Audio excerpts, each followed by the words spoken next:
instead of keeping the bounty, she gives the bounty to the members of a struggling community nearby of Frisco, Colorado. And so they're able to support themselves and get food for their families and things of that nature. And then eventually the tycoon will find her in the West, and then she's got to bring her A game to basically protect the town and the people that she's been serving all this time. And of course, you also got to know the movie as well as a follow-up, Phantom, as well, too, and you can also tell us a little bit about that as well. Sure. Phantom is kind of a unique story. It has to do with an assassin, also a female lead character, but most of the characters are really intricate, each and every one of them, and it has to do with bringing some first responders into it also. There's a federal agent and then a firefighter involved in the script as well, and they work together with the assassin to save Los Angeles, which is basically being held hostage by a gentleman from Poland, and he is trying to take over and wants to get rich and doesn't care who he makes suffer to make it happen. Mm-hmm.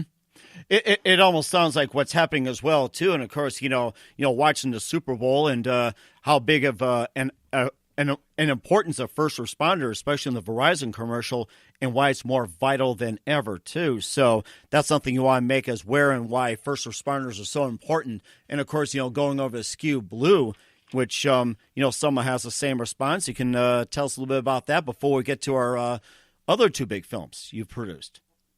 Absolutely. Skew Blue is, it was a very therapeutic script for me, and it was really motivated by, I have a background in law enforcement as well. Been doing that for about 10 years or so, and so I really wanted to bring light to show that there are good and bad in all walks of life, because I feel like sometimes people are only seeing one side of the picture because they don't know about it all. So Skew Blue is a story about a female combat medic who loses her best friend in combat and then transitions into the civilian world and polices her city, living by her, or trying to live by her best friend's legacy, which was to bring the scales of justice back into balance. Mm-hmm. And so that is what motivates her as she goes through everything. And I dedicated that script to a friend of mine who was killed in combat in 2006. And that script is just very personal to me, and I feel like it has a very strong message as well, and it's basically just a story of diversity overcoming adversity. Mm-hmm. And how did that affect you in terms of writing the script as well? So I definitely had some moments where I dealt with people who were not so keen on females being in the military, and I've dealt with that a little bit in law enforcement as well too. There's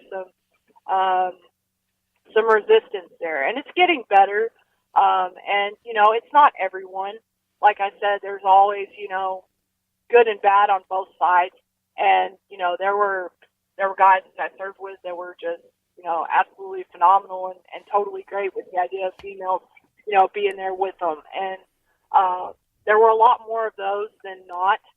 So, but I just wanted to bring light to some of these issues and kind of show people that, discrimination does exist, but it definitely can be overcome, and there's two sides to every story.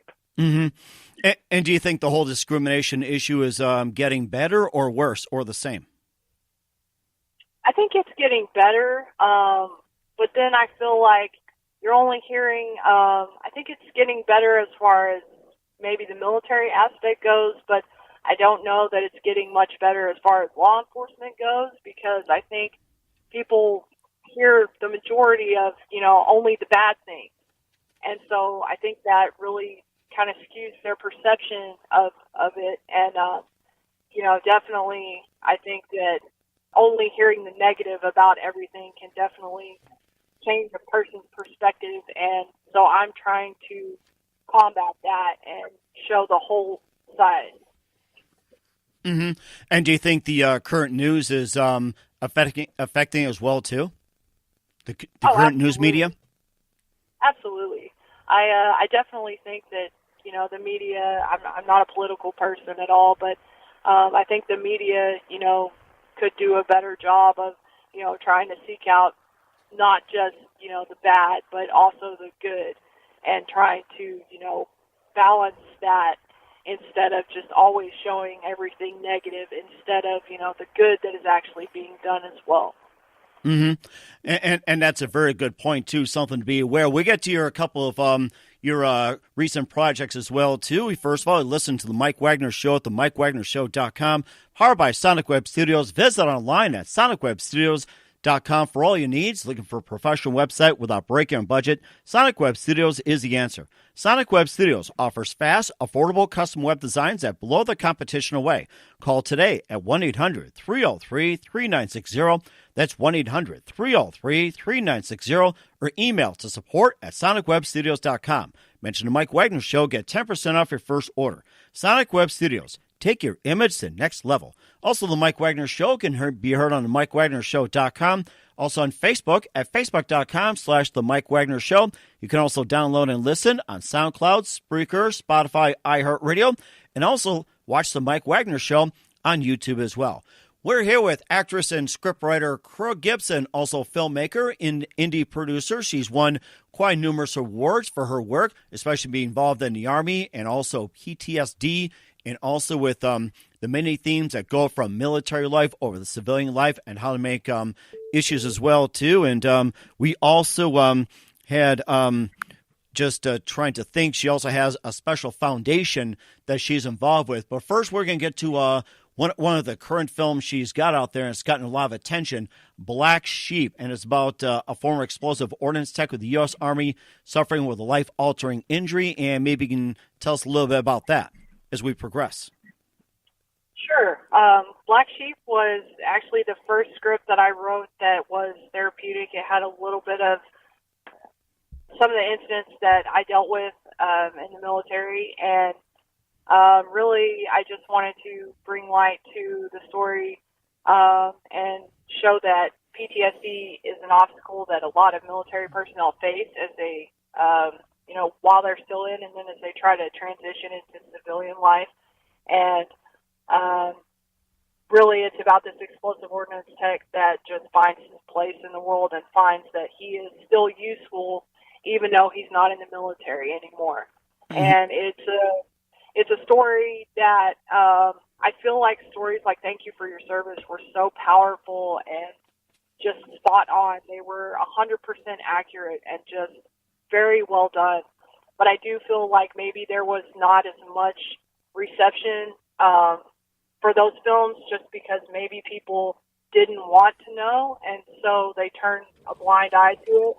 So I thought maybe if I could incorporate some elements from action movies and bring, entertaining elements to it as well, maybe that would increase the audience size for it, and then it would get the message out to more people. Mm-hmm. And how much advance has been done with PTSD, like in terms of treatment and counseling and everything? And how far do you think it has gone before there is to become a cure? And if there's about to be a cure, it's like, how long would it take? I don't know that there will ever be a cure for PTSD, but I definitely think with the right support and the right counseling and stuff behind you, that it's definitely something that you can learn to live with. And a lot of it has to do with knowing what your triggers are and avoiding those if you can, and then letting the people around you know what's going on with you so that they can try to help you avoid those things as well. And then also, being willing to talk to people and to talk to counselors or whoever it is that you feel comfortable talking with to kind of overcome some of those issues which are causing those effects. And where can people get this help? So a lot of it you can get help through, there's many different organizations out there.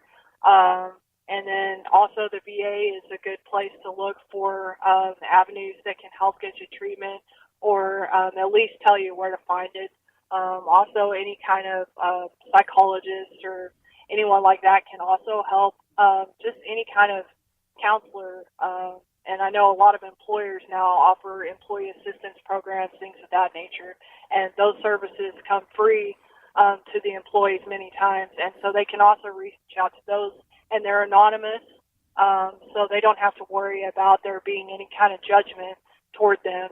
And there's always people out there. And then definitely, I also recommend that if you know people that are veterans or, someone that's been exposed to a traumatic event, to reach out to them and check on them regularly and, just make an effort to be in their lives and help them in whatever way you can and let them know that you're there.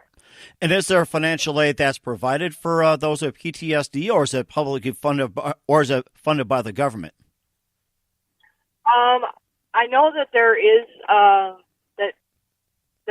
some compensation for it through the VA. I know that vets dealing with PTSD, especially severe PTSD, can definitely go to the VA and try to get disability compensation for it, and they can also get treatment for it there at the VA, at the regional medical centers.